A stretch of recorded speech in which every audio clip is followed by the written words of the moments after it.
Hello guys, हम लोग से सकाल welcome back to Pakistan reaction channel. और बॉडी रिएक्शन चैनल की तरफ से मैं आपके होस्ट, मेरा नाम है अरसलान और मेरा नाम है नुमान अली। मेरा नाम जैन। तो दोस्तों, आज हम कंपैरिजन जो करने वाले हैं वो है जी पाकिस्तानी साइड से 150 सीसी जो हुंडा की बाइक है, उसका पल्सर की बाइक है इंडिया की 150 सीसी, उसके साथ कंपैरिजन करेंगे और देखेंगे दोनों में कौन सी बेहतर है, किसमें फीचर ज्यादा है, किसकी प्राइस के हिसाब से वैल्यूएबल चीज है। तो चले पहले पाकिस्तानी साइड से देखते हैं, फिर इंडियन साइड से देखते हैं, फिर आपने कमेंट सेक्शन में बताना है कि आपको कौन सी पसंद आई। Brand new bike Honda CG150 Honda प्राइडर 170 में मैंने सेल किया है और ये वाली बाइक 460 इसकी इनवाइस है। तकरीबन 10-12 हज़ार आपके रजिस्ट्रेशन के लग जाते हैं। 470 के आसपास इस बाइक की प्राइस बनती है। अब नंबर मैंने वैसे अपनी मर्ज़ी का लगवाया है, 1998 मेरा बर्थ ईयर, तो उस हिसाब से मुझे 4000 एक्स्ट्रा देने पड़े हैं। खैर, ये इसका रिव्यू नहीं है, मेरे फ़र्स्ट लुक है और मेरे फर्स्ट इंप्रेशंस है इस बाइक को लेके कि प्राइडर से इतनी ज़्यादा प्राइस पे करने के बाद मुझे कौन कौन से डिफरेंस नोटिस हुए हैं। पहले तो मैं आपको लिस्ट दिखा देता हूँ, मैंने बनाई हुई है कि जब मैंने सोचा था कि प्राइडर से मैं इस पर अपग्रेड करूँगा तो मुझे कौन कौन से अपग्रेड्स देखने को मिलेंगे फ़ीचर्स वाइज। नंबर 1, इस बाइक में कंबाइन ब्रेकिंग सिस्टम आता है CBS, तो वो डेफिनेटली एक बड़ी अपग्रेड है। होंडा प्राइडर की बात करते हैं। दूसरे नंबर पे इसमें अलॉय व्हील्स आते हैं, अलॉय रिम्स हैं जो कि वहाँ पे स्पोक्स व्हील मिलते हैं होंडा प्राइडर में सादा। तीसरे नंबर पे इसका जो मीटर है ये काफ़ी अपग्रेड है। यहाँ पे आपको फ्यूल गेज मिल जाती है, गेयर इंडिकेटर है। ओवरऑल जो मीटर की खूबसूरती है ना वो काफ़ी ज़्यादा है। नेक्स्ट, जो इसका टैंक है वो भी बड़ा है, तकरीबन 11-12 लीटर का इसका टैंक है। होंडा प्राइडर का 9 लीटर का था, आई थिंक 9-10 लीटर का। उसके अलावा इसके व्हील साइज़ बड़ा है, सस्पेंशन बेटर है। एक और मॉडर्न फीचर इसमें जो LED लाइट देखने को मिलती है फ्रंट पे, जो मेन लाइट है DRL भी है उसमें, यानी कि डे रनिंग लाइट है और हर टाइम ऑन रहती है। रात के वक्त आप जस्ट ये है कि हाई कर सकते हैं, लो कर सकते हैं, वो सीन है इसमें। तो इसकी लाइट काफ़ी उससे अपग्रेडेड है। रात के वक्त मुझे फील भी हुई है क्योंकि मैं इसको रात को है। इसकी ग्राउंड क्लियरेंस प्राइडर से ज़्यादा है। अगर ऊंचाई के हिसाब से देखते हैं तो प्राइडर इससे ज़्यादा, ये बाइक है उससे ऊंची नहीं है, लेकिन जो इसकी ग्राउंड क्लियरेंस उसमें सकते हैं, वो सीन है इसमें। तो इसकी लाइट काफ़ी उससे अपग्रेडेड है। रात के वक्त मुझे फील भी हुई है क्योंकि मैं इसको रात को लेके आया था। सेल्फ स्टार्ट मिल गया यहाँ पे, उसमें सेल्फ स्टार्ट नहीं था। उसके अलावा ये जो बाइक है उससे ऊंची नहीं है, लेकिन जो इसकी ग्राउंड क्लियरेंस है ना, यानी कि नीचे से ये प्राइडर से ज़्यादा है। इसकी ग्राउंड क्लियरेंस प्राइडर से ज़्यादा है। अगर ऊंचाई के हिसाब से देखते हैं तो प्राइडर इससे ज़्यादा ऊंची बाइक थी और जो इसकी लंबाई है वो भी प्राइडर से ज़्यादा है। इसकी जो सीट है वो प्राइडर से ज़्यादा वाइड है। नेक्स्ट अपग्रेड की बात करूँ तो डिपर का ऑप्शन जहाँ पे मिल जाता है, प्राइडर में ये वाला ऑप्शन नहीं था। बाकी इसमें कस्टमाइजेशन तो वैसे किसी भी बाइक में काफ़ी ऑप्शंस होते हैं, लेकिन इस बाइक के लिए तो होंडा खुद काफ़ी ज़्यादा ऑप्शंस ऑफर कर रहा है। अब जैसे फॉर एग्जांपल मैंने इसमें 1 से 2 चीज़ें चेंज की हैं। एक तो ये जहाँ पे जो स्टैंड, पता नहीं उसे क्या बोलते हैं, वो मैंने उतार दिया है। दूसरा, मैंने इसके राउंड मिरर लगाए हैं, जो ओरिजिनल आते हैं वो दूसरे हैं। ये राउंड मिरर इसकी जो ओवरऑल प्रोफाइल है ना, गोल लाइट है, मीटर है, उसके साथ काफ़ी हद तक कम्प्लीमेंट करते हैं। तो ये वाली 10 से 12 अपग्रेड्स थी, छोटी छोटी और बड़ी अपग्रेड्स। जब मैं प्राइडर से शिफ्ट होने लगा तो मैंने एक लिस्ट बनाई थी कि कौन कौन सी अपग्रेड्स मुझे मिलेंगी अगर मैं प्राइडर के ऊपर 3 लाख पे करता हूँ। फर्स्ट इंप्रेशन अगर बताऊँ ऑनेस्टली, जब मैंने ये बाइक ली तो रियल लाइफ में जो पिक्चर्स हैं ना इसको जस्टिफाई नहीं करती। रियल लाइफ में ये बाइक मैसिव है। इसका जो साइज़ है, इसकी जो एक रोड प्रेजेंस है, सारे लोग देखते थे कि भाई कोई बाइक जा रहा है, एक क्राउड से ना हट के बाइक फील होती है। स्पेशली इसकी मैट फिनिश की वजह से भी ये भी चीज़ है। बाकी क्योंकि सारी जो बाइक्स हैं ट्रेडिशनल, हमारे पास CD70, होंडा CD जो 125 है या प्राइडर है, उन सब के टैक्स या ये जो टैपेट्स होते हैं, टापे वगैरह, वो शाइन में आते हैं। इसके टापे तो शाइन में ही है, लेकिन साथ में मैट फिनिश है, ये जो ग्रीन कलर है, दूसरों से बाइक डिफरेंट फील होती है। और ऊपर से ये जो मैंने काम कर लिया राउंड मिरर्स वाला, उसकी वजह से भी डिफरेंट फील हो रही थी। सीट के हवाले से बात करूँ तो इसकी सीट जो है ना वो प्राइडर से थोड़ी हार्ड है। शायद चलने के बाद आहिस्ता आहिस्ता ठीक हो जाए, लेकिन काफ़ी कंफर्टेबल है बट हार्ड है फ़िलहाल जो इसकी सीट है। सबसे ज़्यादा मुझे बड़ा डिफरेंस फील हुआ सस्पेंशन में। जिन खड्डों में मेरी जो प्राइडर की बाइक थी उसका वाइज़र और पार्ट्स की आवाज़ आती थी ना, हालांकि जितनी मर्जी कसाई हुई हो, ये वाली बाइक बिल्कुल साइलेंटली वहाँ से गुजर जाती थी और मुझे फील भी नहीं होता था, जब वगैरह मुझे नहीं लगता था। दूसरी जो बड़ी अपग्रेड फील हुई है वो ये मीटर वाली है। फ्यूल कितना है आपको पता हो तो ज़्यादा अच्छा रहता है। गियर इंडिकेटर होता है, गियर का पता चलता रहता है। ट्रिप मीटर दिया गया है। तो ओवरऑल रात के वक्त जो इसकी लाइट है, बैकलाइट है क्योंकि इसका मीटर, और इसमें वाइट लाइट है जो कि ज़्यादा खूबसूरत लगती है। नेक्स्ट जो बहुत बड़ा डिफरेंस मुझे मतलब रात के वक्त फील हुआ वो इसकी लाइट का था। एलईडी जो इसकी हेडलाइट दी गई है ना, काफ़ी मैसिव जंप था मेरे लिए। अगला बड़ा डिफरेंस ऑब्वियसली इंजन का था। वो 100 सीसी था, ये 150 सीसी है, CG 150। और यहाँ पे 5 गियर फॉरवर्ड ट्रांसमिशन देखने को मिल जाती है। उसमें 4 गियर थे, इसमें 5 गियर हैं। यहाँ पे भी आपको पावर का डिफरेंस फील होता है। जो साउंड है इसकी काफ़ी मज़ेदार साउंड है, मतलब 1 to 5 जैसी एक जो होती है ना डॉन टाइप, वो वाली साउंड भी नहीं है। लेकिन जो प्राइडर की बिल्कुल शरीफ साउंड है उसकी भी नहीं है, थोड़ी सी दरमियानी सी साउंड है और सुनने में अच्छी लगती है। मतलब काफ़ी म्यूटेड है और सॉफ्ट सी साउंड है। पता नहीं है।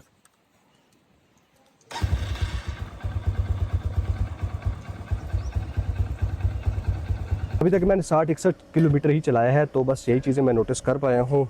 सबसे मज़े की चीज़ मैंने यही नोटिस की है कि इस बाइक को लोग नोटिस करते हैं, इसकी एक रोड प्रेजेंस है और बाकियों से डिफरेंट फील होती है। और जो 3 लाख का डिफरेंस है ना, वो तकरीबन 11-12 फीचर्स जो मैंने बताए हैं होंडा प्राइडर से होंडा CG 150 में, वो आपके ऊपर है। पाकिस्तान में कोई भी चीज़ इतनी वैल्यू फॉर मनी नहीं है। लेकिन ये बाइक अगर 4 लाख से नीचे होती ना, क्योंकि होंडा की तरफ से ऑफिशियल प्राइस इसकी कोई 3,70,80 हज़ार ही है। ऊपर जो है इसके टैक्सेस हैं 70,000 के आसपास। 3,80,90,000 4 लाख के आसपास इसकी प्राइस होती, ये मतलब तबाही बाइक थी। लेकिन ये जो ऊपर के 70,000 हैं, ये थोड़ा सा मतलब आपको मजबूर कर देते हैं नुक्ताचीनी करने पे कि यार इस इतनी प्राइस ले रहे हैं तो कौन सी चीज़ की कमी है। अब जैसे यहाँ पे किल स्विच नहीं है, जो मैंने कुछ रिव्यूज़ वगैरह देखे थे, लेकिन मुझे यही बाइक चाहिए थी। मुझे सुजुकी वगैरह, एक तो हमारे पास इतनी ज़्यादा डीलरशिप्स नहीं है, स्पेयर पार्ट्स नहीं मिलते, और होंडा की एक ब्रांड रिलायबिलिटी भी होती है। मुझे थोड़ी सी, आप कह सकते हैं मैं बायस्ड हूँ होंडा की तरफ। प्राइडर मैंने रखा 2.5 साल, मेरा एक्सपीरियंस बहुत अच्छा था। स्पेयर पार्ट्स इजीली मिल जाते हैं, वो सारी चीज़ थी। तो इस बाइक के साथ फ़िलहाल ऐसा सीन नहीं है। स्पेयर पार्ट्स जो है ना, आपको लाहौर, होंडा जुबैर ऑटोज़, इस तरह के बहुत सारे शोरूम्स होंगे बड़े बड़े, जहाँ से आपको सोर्स करने पड़ेंगे। ये चीज़ होंडा को लाजमी फीडबैक है कि जितनी अच्छी आपने बाइक बनाई है ना डिफरेंट, उस हिसाब से इसके स्पेयर पार्ट्स भी आपको हर सिटी में अवेलेबल करवाने चाहिए। तो ये मेरे फर्स्ट इंप्रेशंस थे। बाकी आपने बताना है कि डिसीजन कैसा था। मुझे पता है कुछ लोग हेट करेंगे, कुछ लोग अप्रिशिएट करेंगे, ये हर किसी को होता है, हर किसी की अपनी चॉइस होती है। मुझे था कि होंडा को इसके जो एटलीस्ट ये जो है ना रिंकल्स इंडिकेटर्स, ये राउंड शेप में देने चाहिए थे। स्पेयर पार्ट्स की अवेलेबिलिटी हर जगह होनी चाहिए थी, और ये राउंड मिरर्स के साथ ही आना चाहिए था, जब बाकी सारी आप तो फर्स्ट हमने देखी है, मतलब तो क्या कह सकते हैं हम, मतलब हुंडा की CG 125 और 125 नहीं 150। और अब हम देख रहे हैं मतलब पल्सर की 150। तो देखेंगे इसमें अभी सबसे पहले तो नजर आ रहा है जो इसका डिजिटल मीटर। 2026 की न्यू ये है बजाज की पल्सर 150 सीसी का single seat single disc kick start OBD2 का ये है कार्बन। अच्छा, ये अगर शेप वाइज थोड़ा कंपैरिजन किया जाता तो मुझे लगता है कि YBR के साथ थोड़ी मैच होती है यामाहा की जो एडिशन थी। मिड वाला मॉडल है। स्टैंडर्ड बेस मॉडल के मुकाबले इस वेरिएंट में क्या क्या फीचर्स ज्यादा मिलते हैं,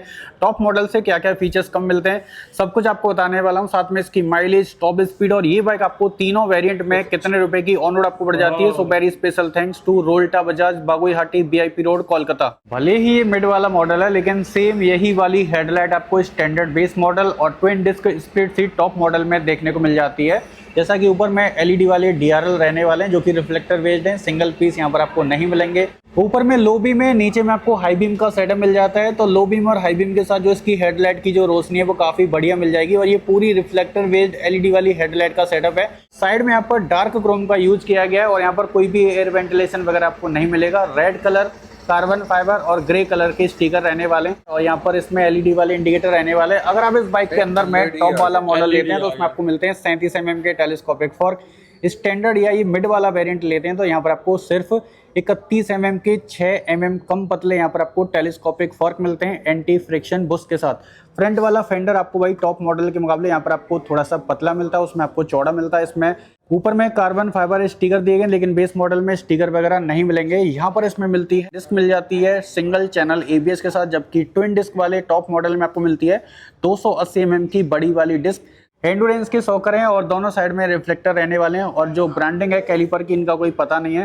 फ्रंट वाला टायर देखोगे तो ये 80/117 का मिलता है, जबकि ट्विन डिस्क टॉप मॉडल में आपको 90 mm का 10 mm ज्यादा चौड़ा टायर मिलता है, 5 स्पोक ब्लैक कलर एलो के साथ। अब ये जो पल्सर 150 है ये टोटल 4 कलर ऑप्शन के साथ आपको यहाँ पर देखने को मिल जाती है। 15 लीटर का मेटल बॉडी का टैंक है, यहाँ पर टैंक पैड मिल जाता है। इसका 10-12 लीटर का टैंक था, इसका 15 लीटर का फ्यूल आप इस बाइक के अंदर में भरवा सकते हैं। यहाँ पर ग्रे, रेड और कार्बन फाइबर टच वाले स्टिकर मिलते हैं। अब ये मिड वाले वेरिएंट में और टॉप एंड वाले वेरिएंट के अंदर में ही इस तरह का कार्बन फाइबर टच आपको यहाँ पर देखने को मिलता है। स्टैंडर्ड वाले बेस मॉडल में ये चीज़ वहाँ पर आपको नहीं मिलेगी। साइड वाला पैनल देखोगे तो ये भी पूरा कार्बन फाइबर टच के साथ है और यहाँ पर भी carbon fibre touch, red colour, white colour, grey colour और यहाँ पर 150 लिखा हुआ है। जबकि स्टैंडर्ड बेस मॉडल में जो इंजन वाला काउल है वो आपको इससे भी थोड़ा सा डिग्रेड, मतलब कि थोड़ा सा साइज में छोटा मिलता है। ये थोड़ा सा ज्यादा मजबूत रहने वाला है 3 टोन कलर के ग्राफिक्स के साथ। इसमें 165 mm की ग्राउंड क्लियरेंस आपको मिल जाती है। जो इसका ब्रेक पेडल है, जो इसके फुटरेस्ट हैं, थोड़े से ही फोल्ड होते हैं, जो कि थोड़े से आगे की साइड में रहने वाले हैं। सेम यही पैटर्न आपको जो है वो स्टैंडर्ड बेस मॉडल में मिलता है और इस मिड वेरिएंट में मिल जाता है। लेकिन अगर आप वहाँ पर टॉप मॉडल में जाओगे तो ये जो फुटरेस्ट की पोजीशन है वो यहाँ पर आ जाती है पीछे की साइड में, जिससे आपको थोड़ा सा राइडिंग पोस्चर स्पोर्टी वाला फील हो। अब इस स्टैंडर्ड बेस मॉडल में और इस मिड वाले वेरिएंट के अंदर में यहाँ पर आपको कंपनी किक स्टार्टर का लीवर देती है और ये जो किक स्टार्टर का लीवर है वो आपको ट्विन डिस्क टॉप मॉडल में नहीं मिलता है। यहाँ पर बजाज की ब्रांडिंग रहने वाली है और यहाँ से आप इसमें ऑयल वगैरह फिल करा सकते हैं। और यहाँ पर इसमें सेल्फ की मोटर है, ट्विन यहाँ पर आपको हॉर्न मिल जाते हैं, 2-2 हॉर्न। ये देखे सेफ गार्ड, इंजन गार्ड नीचे से वो मतलब लगा के दिया हॉर्न मिलते हैं। यहाँ पर इसमें कैटेलिटिक कन्वर्टर है, 2-2 ऑक्सीजन सेंसर है, पहला वाला यहाँ पर और दूसरा वाला अंदर की साइड में लगा हुआ है। और यहाँ से आप इसमें ऑयल की क्वालिटी को चेक कर सकते हैं। और इस बाइक के अंदर में आपको मिलता है 149.50 सीसी का air cooled 4 stroke 2 valve twin spark DTSI technology वाला एयर कूल्ड वाला इंजन। ये इंजन आपको देता है 14 PS की मैक्स पावर 8500 RPM तक और ये इंजन आपको 13.25 Nm का टॉर्क आपको निकाल कर देता है 6500 RPM तक। तो बाइक की जो माइलेज है वो कस्टमर फीडबैक के हिसाब से 40 से 45 की सिटी में आराम से आपको यहाँ पर मिल जाती है। इस मिड वाले वेरिएंट के 45 के अंदर में भी आपको टॉप मॉडल और स्टैंडर्ड बेस मॉडल की तरह यहाँ पर आपको क्लिप ऑन वार स्पोर्टी हैंडल बार मिल जाती है, जो कि यहाँ से थोड़ी सी ट्रायंगुलर शेप में दोनों साइड से राइडर की तरफ मुड़ी हुई है। थोड़ी सी ये ऊंची भी रहने वाली है तो ज़्यादा झुकना नहीं पड़ेगा इस बाइक को चलाते समय। और ये बाइक खास करके लिए उनके लिए जिनको ये बाइक खास करके फैमिली में राइड करनी है, जिनकी उम्र जो है 35-40-45 प्लस होती है, उनके लिए काफ़ी ज़्यादा बढ़िया रहने वाली है। इस मिड वाले मॉडल के अंदर में भी और स्प्लिट सीट टॉप मॉडल के अंदर में भी दोनों में आपको ये सेम डिजिटल LCD वाली डिस्प्ले मिल जाती है। सेंटर में स्पीडोमीटर है, घड़ी मिल जाती है, RPM मीटर रहने वाला है। इस बाइक के अंदर में ब्लूटूथ कनेक्टिविटी मिल जाती है, लेकिन इसमें आपको turn by turn GPS navigation assist वाला फंक्शन यहाँ पर आपको नहीं मिलेगा। साइड में यहाँ पर फ्यूल गेज की रीडिंग वगैरह दे रखी है और यहाँ से आप इसके मीटर को टॉगल कर सकते हैं। और ये जो लास्ट नंबर है ना पल्सर 3754 है और ये 4 नंबर 3754 आपको भाई जब आपको ब्लूटूथ कनेक्ट करना है तो ये चारों नंबर डालकर आप फोन को इससे डिस्प्ले के साथ में कनेक्ट कर सकते हैं। उसके साथ ही इस बाइक के अंदर में आपको यहाँ पर real time mileage indicator, distance to empty वाला फंक्शन मिल जाता है। लेकिन अगर आप इसके स्टैंडर्ड बेस मॉडल में जाते हैं जिसकी कीमत 150 सीसी बाइक में सबसे कम रहती है, तो उस स्टैंडर्ड बेस मॉडल के अंदर में वही पुरानी वाली सेमी डिजिटल क्लस्टर मिलता है, जिसमें सुई वाला RPM मीटर मिलता है, डिजिटल वाला यहाँ पर आपको फ्यूल गेज वगैरह मिल जाता है। चाबी इस बाइक के अंदर में वही मिलती है ऊनो मिंडा कंपनी वाली। बाकी क्लच का लीवर यहाँ पर काफ़ी ज़्यादा लाइट है। यहाँ पर जो बार एंड हैं ये भी मेटल बॉडी के हैं और यहाँ पर जो इसकी ग्रिप हैं ये भी पहले की तरह सेम रहने वाले। यहाँ पर इसमें पासिंग, अपर डिपर इनबिल्ड एक ही बटन में आपको मिलता है। यहाँ पर मोड को चेंज करने का बटन है, यहाँ पर इंडिकेटर, इसमें डुअल हॉर्न वाला बटन, यहाँ पर इंजन किल और नीचे में सेल्फ स्टार्ट है। उसके अलावा यहाँ पर कोई भी हेडलाइट को चालू करने का बटन वगैरह यहाँ पर नहीं दिया गया, जो पुरानी वाली पल्सर 150 में मिलता था। सिंगल सीट आपको इस स्टैंडर्ड और इस मिड वाले वेरिएंट के अंदर में मिलती है। टॉप एंड वाले मॉडल में सिर्फ आपको स्प्लिट सीट का ही ऑप्शन मिलता है और ये जो सिंगल सीट है ये पहले से काफ़ी ज़्यादा सॉफ्टर साइड हो चुकी है और इसकी जो आर्टिफिशियल लेदर है ये भी बदल चुकी है। और इस बाइक के अंदर में लगभग 785 mm की यहाँ पर आपको लोएस्ट आपको सीट हाइट मिल जाती है, तो कम हाइट वाले भी इसको आराम से चला सकते हैं। स्टैंडर्ड बेस मॉडल और इस मिड वाले मॉडल के अंदर में यहाँ पर आपको सिंगल पीस इस तरह का ग्रैब हैंडल मिलता है, जबकि स्प्लिट वाले मॉडल में स्प्लिट वाला ग्रैब हैंडल मिलता है। पीछे में स्प्लिट LED वाली टेल लैम्प मिलती हैं, LED वाले विंकर्स मिल जाते हैं। पीछे वाला जो फेंडर है ये भी आपको पल्सर 150 के टॉप मॉडल से टोटल अलग मिलता है। यहाँ पर आपको एक छोटी सी लाइट मिलती है नंबर प्लेट को दिखाने के लिए, जो कि हेलोजन वाली रहने वाली है। पीछे में आते हैं तो यहाँ पर फुटरेस्ट आपको फोल्डेबल मिलते हैं। एक और चीज़ बता देता हूँ कि ये जो मिड वाला मॉडल का जो आप यहाँ पर जो पूरा स्विंग आर्म है, जो इस बाइक के अंदर में जो चैसी जो फ्रेम लगा हुआ है, ये आपको पल्सर 125 के टॉप मॉडल वाला मिलता है, ठीक है। जबकि अगर आप इसका स्प्लिट सीट वाला टॉप मॉडल लेते हैं तो उसमें जो कंपनी ने चैसी है वो पल्सर 180 वाला यहाँ पर कंपनी ने यूज किया है। एग्जॉस्ट के ऊपर में मैट ब्लैक कलर का मफलर गार्ड रहने वाला, जो कि सेम वही पुराना वाला लुक यहाँ पर पेश किया गया। ऊपर में यहाँ पर रबर रहने वाली है और राइडर का जो पैर है वो ना जले हीट वगैरह से, तो थोड़ा सा यहाँ पर प्रोटेक्शन आपको जाली के साथ मिल जाता है। उसके अलावा भाई पीछे में अगर आप आओगे तो यहाँ पर आपको डबल डिस्क का कोई भी ऑप्शन नहीं है, वो चीज़ आपको भाई इसके टॉप मॉडल में मिलती है।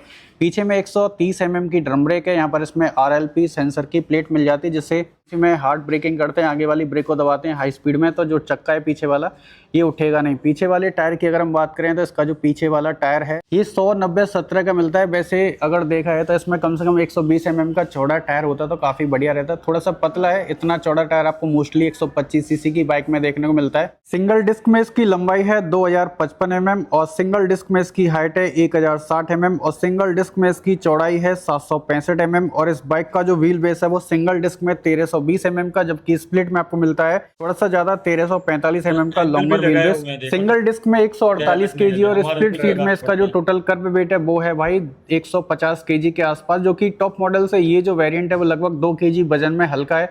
साइड में अगर आप देखोगे तो USB टाइप ए चार्जिंग वाला पोर्ट रहने वाला है, जिसमें आप USB type A charging cable लगाकर आप अपने मोबाइल को आराम से बाइक को चलाते समय भी चार्ज कर सकते हैं। यहाँ पर पल्सर का 3D में एम्ब्लेम है, जिसका बॉर्डर आपको ब्लैक कलर का मिलेगा। यहाँ पर आपको मिलता है लेडी प्लेन की सेफ्टी और कंफर्ट के लिए चाली वाला पायदान के साथ साड़ी गार्ड आपको मिल जाता है, जिसमें फैमिली में अगर आप ये बाइक यूज करोगे तो ज़्यादा प्रैक्टिकल रहने वाली है, क्योंकि लेडीज जो है वो ज़्यादातर गांव देहात की हों या सिटी की हों, जो भी साड़ी पहन के बैठती हैं वो सिंगल साइड में ही पैर रखती हैं, तो उनका जो दुपट्टा पल्लू साड़ी वगैरह यहाँ पर अंदर में जाने की चांस नहीं है, क्योंकि यहाँ पर इस बाइक के अंदर में मिलता है मेटल बॉडी का चेन सेट कवर। और इस तरह का जो चेन सेट कवर है ये आपको स्टैंडर्ड बेस मॉडल में भी मिलता है, जबकि टॉप मॉडल का जो चाइनीज पॉकेट सेट है वो आपको ओपन वाला मिलता है। अगर आपको इस बाइक की सीट को ओपन करना है तो यहाँ पर ये जो साइड वाले पैनल में लॉक को हटाने के बाद यहाँ पर एक तार होगा, उसको खींच के आप इसकी सीट को निकाल सकते हैं। यहाँ पर बजाज की ब्रांडिंग रहने वाली और इसमें ट्विन स्पार्क टेक्नोलॉजी DTSI जो टेक्नोलॉजी थी वो बरकरार यहाँ पर कंपनी ने अभी भी रखी है। ऑफिशियल अपडेट जो है वो आप चाहो तो चेक कर सकते नहीं भाई, DTSI टेक्नोलॉजी अभी भी इस बाइक के अंदर में बरकरार है। और अगर आप यहाँ पर स्टैंडर्ड बेस मॉडल लेते हैं या ये मिड वाला वेरिएंट लेते हैं कार्बन एडिशन का, तो इन दोनों ही बाइक के अंदर में आपको double lever 5 speed gear box मिलता है। पहला डाउन है, 4 गियर पीछे की तरफ AD से डाले जाते हैं और नीचे में यहाँ पर side stand engine cut off sensor आपको मिल जाता है। अगर आप यहाँ पर टॉप मॉडल स्प्लिट सीट में जाओगे तो वहाँ पर आपको स्पोर्टी बाइक की तरह सिंगल लीवर गियर बॉक्स का सेटअप मिलता है 5 स्पीड के साथ। अब टॉप स्पीड की बात करें तो ये बाइक आराम से आपको भाई लगभग 126 से 27 की टॉप स्पीड आपको फुल थ्रोटल के साथ लीन होकर आराम से निकाल कर दे देती है। प्राइस की बात करें तो बजाज की पल्सर 150 स्टैंडर्ड बेस मॉडल की जो एक्स-शोरूम कीमत है वो 1,10,850 रुपये जाती है और बेस मॉडल में ये बाइक आपको RTO प्लस इंश्योरेंस के साथ 1,32,500 की ऑन रोड आपको पड़ जाती है। जबकि स्प्लिट सीट टॉप मॉडल में पल्सर 150 की जो एक्स-शोरूम कीमत है वो 1,17,794 आती है और टॉप मॉडल में ये बाइक आपको 1,40,195 की ऑन रोड आपको पड़ जाती है। और ये पल्सर 150 सीसी का digital meter single seat single disc brake carbon edition का मिड वाला वेरिएंट है और इसकी एक्स-शोरूम कीमत आती है 1,13,584 रुपये और ये बाइक आपको 1,35,837 की ऑन रोड आपको पड़ जाती है। तो ये ऑन रोड कीमत की जानकारी मैंने आपको बताई है रोल्टा बजाज बाबुई। ये थी वीडियो जिसमें हमने दोनों साइड से मतलब बाइक से की 1 to 5 सीसी सॉरी 150 सीसी एक हुंडा की जो नई आई थी बाइक हाल ही में का हमने कंपैरिजन किया मतलब बजाज की बाइक के साथ। तो फीचर वाइज देखा जाए तो मतलब जैसे हुंडा की बाइक है 4,75,000 की पाकिस्तान के अंदर, अगर ये बजाज की बाइक जैसे 1,35 की है, अगर इसको ही इधर कन्वर्ट किया जाए तो ये 4 लाख के आसपास बनती है मतलब पाकिस्तान के अंदर भी। तो फिर 4 लाख के अंदर ये मतलब फिर भी वो 75 या मतलब 75 भी नहीं 95 मतलब हम कह सकते हैं कि ऊपर है वो वाली जो पाकिस्तानी साइड से। तो देखा जाए तो कंपैरिजन के हिसाब से जो बजाज वाली बाइक है इसमें ऐसा कोई चीज है नहीं या रही नहीं है जो मतलब कंपनी ने खुद ना दी हो। हर फीचर वो जैसे वो बता नहीं रहा था ये जो लड़का जिसने पाकिस्तानी साइड से रिव्यू दिया, वो बता रहा था कि उसने मिरर्स भी वो अपनी मर्जी के जो अच्छे लगते थे वो खुद लगवाए हैं और इसके अलावा और भी काफी चीजें होती हैं जो पाकिस्तानी मार्केट अभी है उसके अंदर इंजन गार्ड वो यानी कि इंजन के नीचे सेफ गार्ड ये सारी लगाने पड़ते हैं।